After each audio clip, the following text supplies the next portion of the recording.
હા 1 કિલોમીટર પરે ના આવ્યો તો બચત નથી ને ધંધા 1 કિલોમીટર પણ ધંધા પડે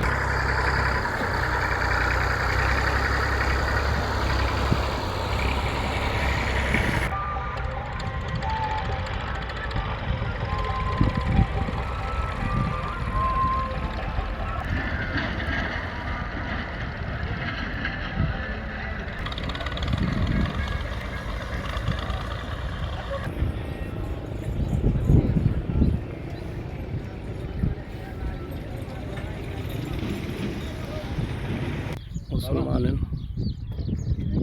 फिर आयो शहर आयो